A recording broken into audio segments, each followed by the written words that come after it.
เจ้าหน้าที่สนามบินสุวรรณภูมิของประเทศไทยกวดพบหนุ่มเวียดนามมีพิรุธลักลอบขนนอแฮดน้ำหนักรวม11 กิโลกรัมเพื่อที่จะมุ่งหน้ามาที่สปป.ลาว Time to shareสวัสดีท่านผู้ชมกลับมาพบกับรายการTime to Shareสำหรับหัวข้อข่าวที่เราอยากจะนำเสนอในวันนี้ก็คือเกี่ยวข้องกับเหตุการณ์ที่ว่าเกิดขึ้นอยู่สนามบินสุวรรณภูมิของประเทศไทยนอกจากว่าเกี่ยวข้องกับสปป.ลาวของเราก็คือด่านกวดสัตว์สุวรรณภูมิรวบหนุ่มเวียดนามอายุ36 ปีลักลอบขนนอแฮดน้ำหนักรวมก็คือ11 กิโลกรัมสุกเสืองในกล่องโฟมอำพรางโดยนางสัตว์เดินทางจากประเทศคองโกเปลี่ยนเครื่องอยู่ประเทศไทยและมุ่งหน้าสู่ประเทศสปป.ลาวเนื้อในของข่าวได้มาจากแฟนเพจ CS7 HD Newsวันที่ 10 กุมภาพันธ์ 2026 ผู้อำนวยการกองคุ้มครองพันธุ์สัตว์ป่าและพืชป่าตามอนุสัญญาเปิดเผยว่าหัวหน้าด่านกวดสัตว์ป่าประจำสนามบินสุวรรณภูมิของประเทศไทยได้รายงานว่าเมื่อวันที่ 9 กุมภาพันธ์ 2026 เวลาประมาณ 20 โมงเจ้าหน้าที่ชุดปฏิบัติการร่วมประกอบด้วยด่านกวดสัตว์ป่าศุลกากรตำรวจกฎคนเข้าเมืองตม. 2และตำรวจปทศได้ร่วมกันกวดสอบกระเป๋าสัมภาระของผู้โดยสารอยู่สนามบินสุวรรณภูมิหลังพบความผิดปกติจากการวิเคราะห์ภาพถ่ายเอ็กซเรย์ของกล่องโฟม1 กล่องซึ่งมีสัมภาระโหลดใต้ท้องเครื่องบินจากการกวดสอบพบว่าสัมภาระดังกล่าวเป็นของชายสัญชาติเวียดนามอายุ36 ปีซึ่งเดินทางมาจากเมืองลูบูมบาซีของประเทศคองโกโดยใช้เส้นทางเปลี่ยนเครื่องอยู่เอธิโอเปียและกับประเทศไทยเพื่อมุ่งหน้าไปยังนครหลวงเวียงจันทร์ของสปป.ลาวโดยสายการบินไทยเที่ยวบินทีG574จากการกวดค้นโดยละเอียดอยู่ห้องปฏิบัติงานด่านกวดสัตว์ป่าเจ้าหน้าที่พบสิ่งของผิดกฎหมายสุกเสืองอยู่ภายในกล่องโฟมดังนี้ตัวที่1คือนอแฮดจำนวน6 นอแบ่งออกเป็น3 หมัดน้ำหนักรวมกันก็คือ 11.75 กิโลกรัมและรายการที่2ก็จะเป็นหนังสัตว์3 แผ่นน้ำหนักรวมกัน12 กิโลกรัมใส่สำหรับอำพรางนอแฮดเอาไว้และรายการสุดท้ายก็คือโทรศัพท์มือถือ iPhone 14 Pro Max จำนวน1 เครื่องใส่เป็นอุปกรณ์ในการกระทำผิดทางผู้ต้องหาบ่สามารถนำเอกสารหลักฐานการอนุญาตส่งออกหรือว่านำเข้าสัตว์ป่ามาแสดงต่อเจ้าหน้าที่ได้จึงแจ้งข้อหานักตามกฎหมาย3 ฉบับได้แก่พรบสงวนและคุ้มครองสัตว์ป่าพ.ศ. 2562ฐานนำผ่านโดยบ่ได้รับอนุญาตและก็ตัวที่2ก็จะเป็นพรบศุลกากรพ.ศ. 2560และฐานนำของต้องจำกัดเข้ามาในราชอาณาจักรและสุดท้ายก็คือพรบโรคระบาดสัตว์พ.ศ. 2558หลังจากนั้นเจ้าหน้าที่ได้นำตัวผู้ต้องหาพร้อมกับของกลางส่งให้กับพนักงานสอบสวนสพ.ท่าอากาศยานสุวรรณภูมิเพื่อดำเนินคดีตามกฎหมายส่วนของกลางนอแฮดทั้งหมดได้ส่งมอบให้กับศูนย์นิติวิทยาศาสตร์สัตว์ป่าเพื่อที่จะกวดพิสูจน์ชนิดพันธุ์อย่างละเอียดเพื่อให้ประกอบส่วนสำนวนคดีต่อไปอันนี้ก็คือในของข่าวที่ว่าเกิดขึ้นก็คือนี่ก็เป็นอีกหนึ่งขบวนการเรื่องของการค้าขายชิ้นส่วนสัตว์ป่า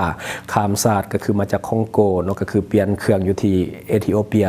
มาที่ประเทศไทยแล้วก็เปลี่ยนเครื่องอยู่ประเทศไทยที่จะเดินทางมาที่สปป.ลาวก็คือนครหลวงเวียงจันทร์ของเฮา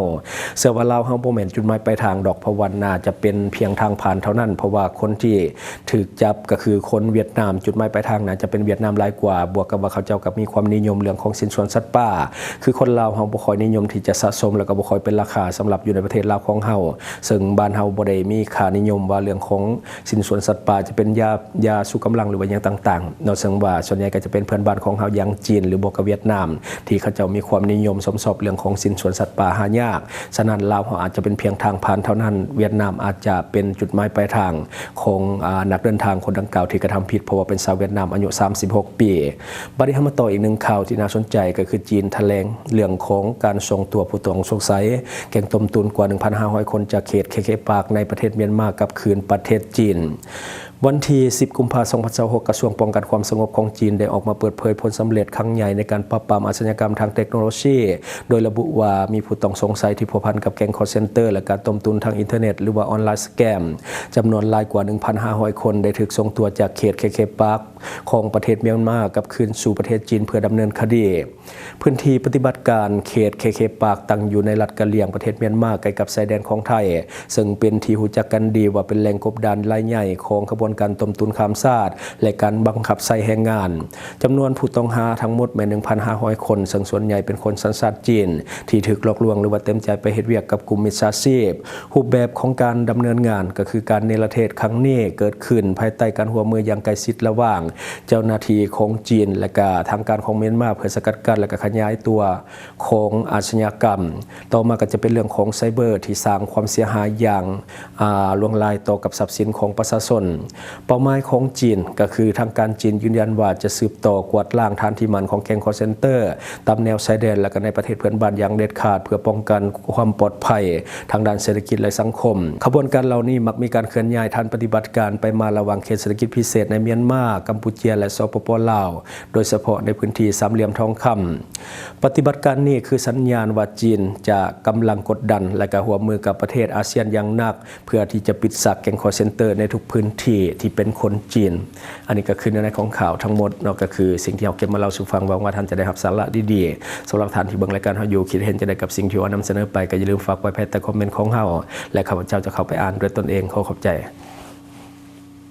ช่องทางที่คุณสามารถรับชมข่าวสารจาก Time to Share Studio Fanpage Time to Share Laos YouTube Time to Share TikTok Time to Share Laos Facebook สิงห์ดาราสายลินอยู่เมืองลาวใช้แต่เงินกีบลาวและส่งเสริมผลิตภัณฑ์ภายในเพื่อลดผ่อนการนำเข้าสินค้าและแก้ปัญหาเงินตรา Subscribe for more video.